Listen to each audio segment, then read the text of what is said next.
DDC, whose original name was T, came from TT Prefecture in the region of SN, now TT District, HT Province. During the reign of Emperor Hu Tong of the Lai dynasty, 1211 to 1224, he served as the judicial magistrate of TQ Province, present-day areas of VP and YB. He carefully investigated every case of injustice, ensuring that all verdicts were fair and impartial. Because of his compassion and benevolence, people of his time respectfully called him the Virtuous Lord. Yet by the age of 50, the Virtuous Lord still had no son. One day he fell gravely ill and entered a state that appeared to be clinical death. After a long while, he suddenly regained consciousness, astonishing everyone around him. Once he had recovered his composure, he told them, "I was just taken to a place surrounded by iron walls. As soon as I entered, an official stopped me and led me toward the right. There I saw crimson gates with vermilion plaques. Lifting my robe, I stepped through one of the gates and found row upon row of spacious halls. More than 100 officials, all wearing ceremonial belts, stood in attendance. In the center sat 2 dignitaries dressed in purple robes, facing one another across a large desk. One of them signaled to the official and instructed him to bring out the red register for the D family. After examining it for a moment, the 2 exchanged glances and said, 'It is truly rare to find such a person in the human world. He has saved countless lives. It is only regrettable that his lifespan is short and he has no heir to continue his family line.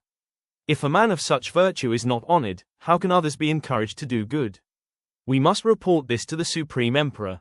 They then instructed me to wait temporarily in the eastern corridor.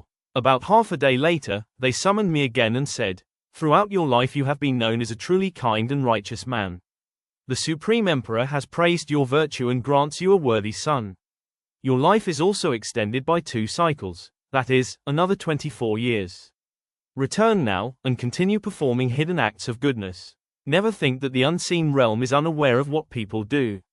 They then ordered the same official to escort me back. As they walked toward the gate, Mr. D asked, 'May I ask what office this is?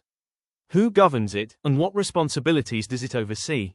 The official replied, 'This is one of the 24 courts of Fengdu, each responsible for administering justice in the underworld. Every person who dies must pass through these courts. Those whose names are written in the red register may, on rare occasions, be allowed to return to life. But once a person's name has been entered into the black register, there is no hope of returning. Had you not devoted your entire life to performing good deeds, it would have been nearly impossible for you to escape your fate.' With that, they bade each other farewell, and I awoke as though from a dream." His wife also recounted that during the previous night, near the end of the first watch, she had dreamed that a small star fell into her womb, causing it to tremble.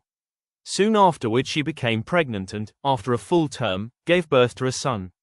They named him TT. TT was exceptionally intelligent from childhood. He possessed remarkable natural talent and an extensive education. Whether ancient classics or contemporary literature, there was virtually nothing beyond his understanding.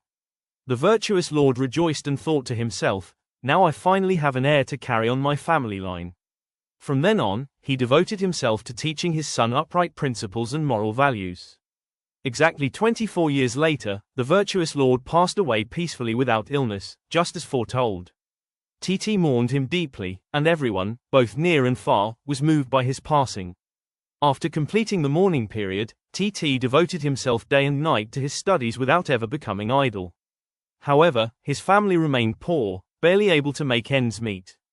He often sought opportunities to become a live-in son-in-law by approaching families with daughters, but no one would accept him. Neighbors looked down on him because of his poverty. One day he sighed, "My father once saved the lives of thousands of people, yet in the end he could not even save the future of his own son. What good is performing acts of kindness if this is the result?" Before he had finished speaking, a dignified man dressed in official robes suddenly appeared.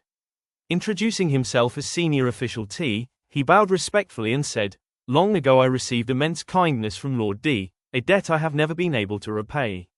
I have a daughter named Ha, and I wish to offer her in marriage to you. Take good care of yourself, and do not let poverty wear away your ambition." As soon as he finished speaking, the man vanished without a trace. Only then did TT realize that he had been speaking with a spirit. Deeply astonished, he carefully remembered every word. Later, hearing that Master T in TD district, now in BN province, taught hundreds of students. TT packed his books and went there to study. He rented a room in TL Hamlet. In that hamlet lived a wealthy family with the surname H. Seeing that the young scholar D was handsome, refined, and highly learned, they hoped to make him their son-in-law. The husband said to his wife, "Our family has prospered through generations of trade. We lack for nothing except a worthy son-in-law. This young scholar staying next door is truly an outstanding man from NC.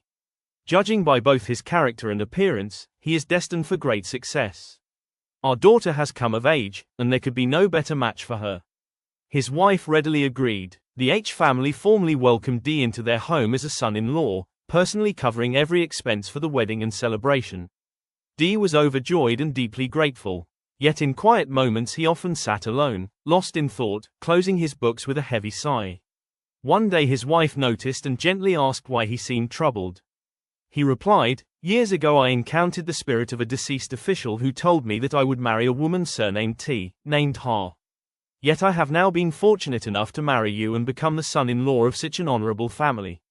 Since the spirit's prediction about my marriage seems incorrect, I fear that its prediction about my future success may also prove false. That is why I cannot help feeling uneasy." Hearing this, his wife burst into tears and said, "That spirit must have been my father. My childhood name was indeed Ha. My father, whose surname was T and given name M, served as the governor of TQ. He was falsely accused by his superiors, and our entire family was arrested and died in prison. At that time I was still a young child. Your father, Lord D, firmly believed my father was innocent. He stood up against the other officials and did everything in his power to save me from prison. Because of his compassion, my insignificant life was spared. The H family here took pity on me and adopted me as their own daughter. Although I have lived with them for the past 10 years, I am in truth the daughter of senior official T." D was astonished and exclaimed, "Then I am truly the son of Lord D. Now I understand that marriages are never accidents. They are all formed through karmic affinities carried across lifetimes. Who can say that the legendary red thread of destiny is merely a myth?" From then on, the extraordinary circumstances of their marriage only deepened their love and devotion to one another. With a secure home and no worries about household registration or livelihood, D was free to devote himself wholeheartedly to his studies. He later passed both imperial examinations with distinction. He first served as an educational official in the imperial capital. Later he was promoted to judicial commissioner. Over the course of 20 years, through talent and integrity, he steadily rose through the ranks until he ultimately became the empire's Grand Chancellor, Prime Minister.